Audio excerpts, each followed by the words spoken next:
Olá, seja muito bem-vindo à nossa nova aula do módulo 7, onde nós vamos falar sobre suicídio, falando sobre suicídio, já indo para o final desse módulo. Bom, essa palavra suicídio, algumas pessoas têm muita dificuldade até de usar a palavra.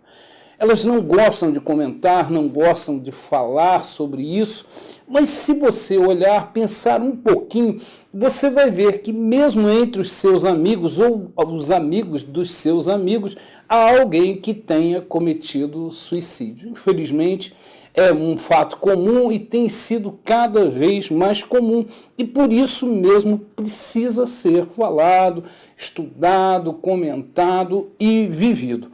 O suicídio é multifacetado, né?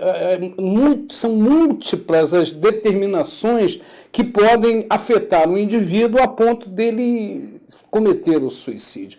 E esses indivíduos, eles são de origens, de classes diferentes sociais, totalmente distintas, idades, orientações sexuais, né, até religiosas. Então são muito diferentes, são multifacetados as questões que podem levar ao suicídio. Mas ainda assim, o suicídio pode ser prevenido. Ele pode ser prevenido. Saber de alguns sinais de alerta, né, em si mesmo podem trazer uma grande prevenção para o suicídio. Observar esses sinais, esses comportamentos, as mudanças de comportamento numa pessoa pode sim prevenir aquilo que muita gente pensa que seja imprevisível, que não possa ser prevenido. Então nós temos alguns sinais de alerta que nós devemos perceber para conseguir ajudar as pessoas. Não há uma receita, não é como uma receita de bolo, não, isso, não é assim, mas nós temos essa possibilidade. É claro que nós não podemos olhar isso, essas manifestações, separadamente, nós precisamos olhar num grupo, algumas situações, né, que alguns aparecimentos ou agravamentos de certas condutas ou certas manifestações verbais, inclusive, que podem apontar para essa situação, né? Essas manifestações, como eu disse, elas não devem ser olhadas separadas, interpretadas separadamente. Elas devem ser olhadas em conjuntos. E aqui é bom que a gente faça aquele parágrafo, que a gente diga mais uma vez, né, que nós não estamos, de maneira nenhuma, procurando ocupar lugar de profissionais. Não é isso.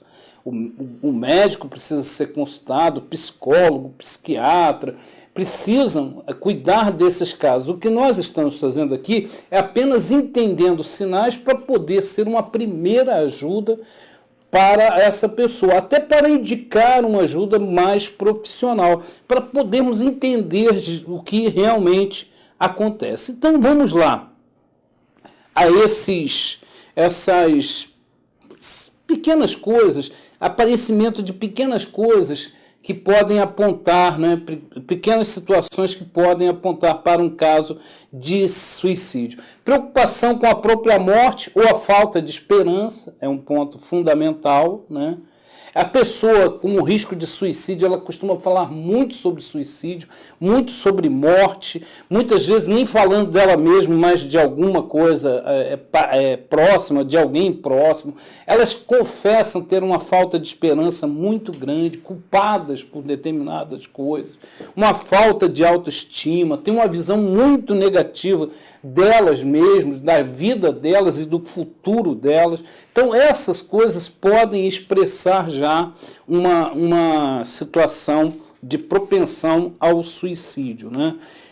Essas ideias, tipo, vou desaparecer, vou deixar vocês em paz, eu queria poder dormir e nunca mais acordar, é inútil tentar fazer algo para mudar, eu quero me matar. Muitas vezes a pessoa até expressa realmente isso tudo com palavras diretas, né?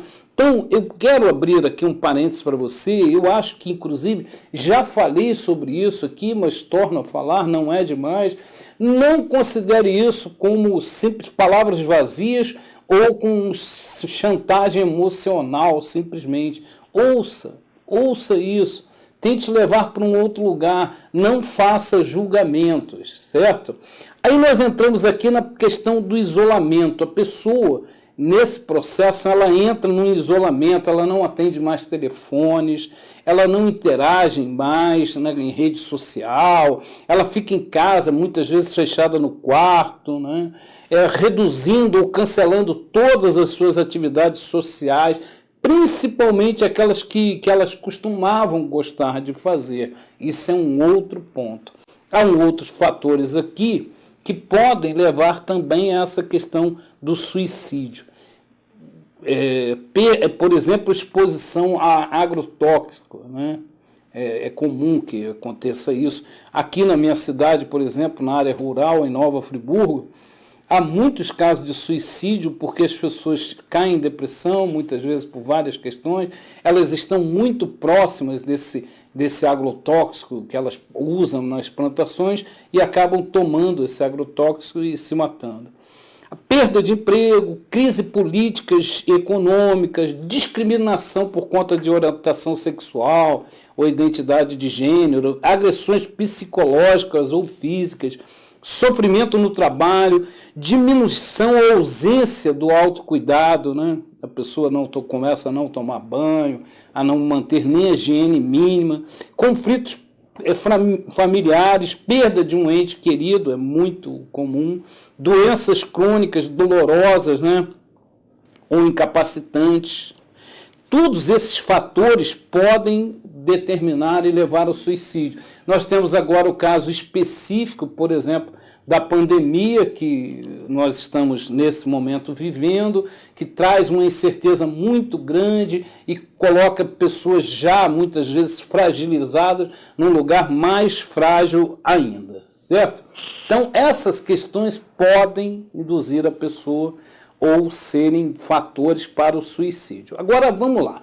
Pedindo ajuda, prevenção do suicídio. Como é que a gente pode prever isso? Pensamentos e sentimentos de querer acabar com a própria vida podem ser insuportáveis, insuperáveis para algumas pessoas, certo? Então, aqui entra uma questão muito fundamental, que eu já comentei também no decorrer aqui do curso. O que é mínimo para mim pode ser intransponível para o outro. E nós precisamos ter essa empatia de olhar com a visão do outro. É preciso que nós tenhamos essa situação. Eu, algum tempo atrás, recebi uma ligação de uma pessoa desesperada, chorando profundamente, dizendo, só conseguia dizer ele morreu, e eu do outro lado da linha fiquei pensando numa quantidade de pessoas que podiam estar enquadradas naquele desespero dela, o marido, a mãe, algum parente muito próximo, um amigo, e quando ela finalmente conseguiu falar quem tinha morrido, eu descobri que era o cachorro que ela tinha. Para mim, absolutamente não significava nada. Claro que a morte de um animal ou de qualquer ser vivo, de uma certa maneira, nos abala, mas não naquele tamanho de abalo, mas para ela era um abalo terrível e ela precisou de ajuda para superar aquilo. Então, primeira coisa, quando alguém pede ajuda, um direito que a pessoa tem quando pede ajuda, o primeiro direito, ser respeitado e levado a sério. Respeitado e levado a sério. Se alguém traz até você, se ele fala com você, se ele coloca isso para você, essa vontade, a primeira coisa que você tem que fazer, como ponto inicial, é respeitar e levar a sério aquilo que a pessoa está dizendo. Ter o seu sofrimento levado em consideração, né? Falar em privacidade com as pessoas sobre você mesmo e a sua situação. Ser escutado, ser encorajado a se recuperar. Então você precisa partir do princípio, ou eu, ou qualquer um de nós, de que se alguém vem falar sobre isso conosco, primeiro ela está demonstrando uma confiança em nós para trazer esses problemas. Se ela está trazendo, demonstrando essa confiança, então eu preciso retribuir essa confiança, respeitando, levando a sério a pessoa, escutando essa pessoa e encorajando essa pessoa. E, sobretudo, mantendo isso em absoluta privacidade. Se ela confiou em mim para falar, é a mim que ela quer que isso seja dito e eu preciso manter isso, essa privacidade, certo? Agora vamos aqui diante de uma pessoa sobre risco de suicídio, o que se deve fazer? Muitas vezes nós nos afastamos desse assunto, nos escondemos dele, enfiamos a cabeça no chão, como aquele animal famoso que o avestruz, né? Enfia a cabeça no chão, fica com todo o corpo para fora e acha que está tudo certo, está tudo bem. Nós nos escondemos exatamente porque nós não sabemos o que fazer, como lidar, como agir nessa questão, certo? Então vamos aqui algumas dicas do que você pode fazer. Encontre um momento apropriado e um lugar calmo para falar sobre suicídio com a pessoa. Isso no caso ela não vir trazer isso a você, você perceber essas situações nela, então com sabedoria, com toda calma, você encontrar um momento, um lugar calmo, apropriado e falar com ela. Deixa saber que você está lá para ouvir. Ouça com a mente aberta e ofereça apoio. Muitas vezes o que a pessoa precisa é que você a ouça, que alguém a ouça, que ela possa se colocar. Incentive a pessoa a procurar ajuda de profissionais de serviços de saúde mental, de emergência ou apoio a algum serviço público. Ofereça-se para acompanhá-la a um atendimento. Você pode falar isso com ela, que ela precisa de uma ajuda e você se propor a ir com ela para esse atendimento. Se você acha que essa pessoa está em perigo imediato, não a deixe sozinha. Procure ajuda de profissionais de serviço de saúde, de emergência e entre em contato com alguém de confiança, indicado pela própria pessoa. Não, se você vê que aquilo é imediato, que pode realmente aquilo vir a acontecer naqueles momentos, fique com a pessoa, ligue, procure alguém que ela indique ou procure um profissional, mas não a deixe sozinha nesse momento. Se a pessoa com quem você está preocupado vive com você, assegure-se de que ele ou ela não tem acesso a meios para provocar a própria morte. Por exemplo, pesticida, como nós falamos, armas de fogo ou medicamentos em casa. Muitas vezes é preciso, num determinado momento, retirar tudo isso da visão da pessoa até que a pessoa saia daquele momento crítico que ela está vivendo. Procure sempre ajuda profissional. Fique em contato para acompanhar como a pessoa está passando e o que ela está fazendo. Mantenha o contato. Não tenha um contato só naquele momento, mas mantenha o contato, procure saber, se informe sobre o que está acontecendo. Então, aqui na sua apostila, como eu estou aqui com a minha, você vai encontrar uma relação de lugares, uma relação básica onde você pode buscar ajuda para você, até para você mesmo, porque ninguém está fora desse problema, ou para alguém conhecido que você esteja ajudando. Então, nós temos o CAPS e a Unidade Básica de Saúde, Saúde da Família, postos, centros de saúde. Tem o UPA, que você pode procurar ajuda, tem o SAMU, tem pronto-socorro, tem o Centro de Valorização da Vida, no 188. Todos esses locais para auxílio estão aqui para que você, na sua apostila, para que você possa, num determinado momento, fazer o uso deles, se for o caso, para alguém conhecido ou até mesmo para você, como eu disse. Então, nós deixamos aqui, propositalmente, eu deixei aqui para o final, a questão em relação ao suicídio, à depressão e à ansiedade, as questões ligadas à espiritualidade, certo? Nós falamos aqui sobre muitas questões práticas, porque, na verdade, esse módulo se presta a isso, mas nós, como capelãos, não podemos esquecer o princípio espiritual que envolve todas as coisas, inclusive essa que nós estamos estudando aqui. Então, sempre que nós estivermos envolvidos com um caso desse, com uma pessoa vivendo essas situações, nós precisamos de oração em primeiro lugar. Eu sou daquelas pessoas, e creio que você também seja assim, que acredita que tudo se move a partir da oração. Tudo, tudo, absolutamente tudo.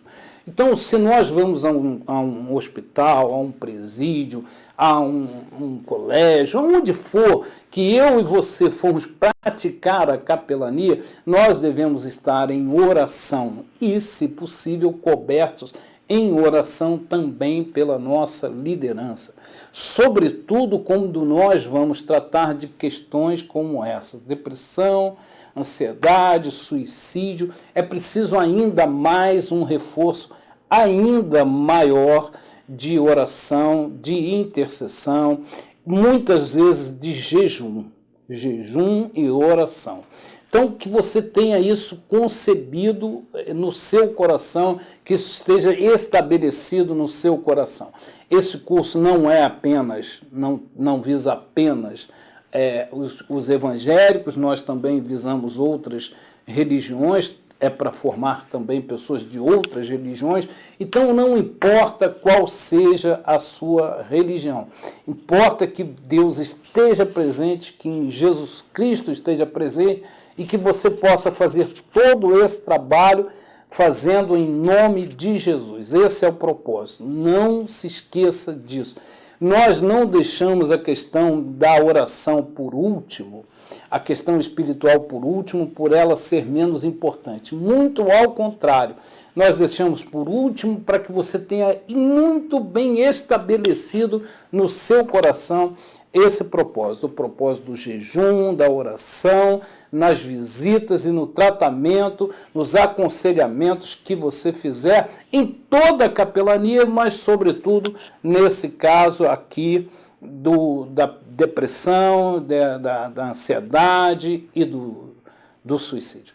Então, eu agradeço a você, como sempre, por você estar aqui comigo. O intuito do Instituto Conhecer e da Mosaico é preparar capelães cada vez mais capazes para fazer o trabalho da capelania, dada a sua importância e a importância que ela com certeza terá nesses próximos dias, nos próximos meses e nos próximos anos. Muito obrigado, então, por você estar aqui conosco.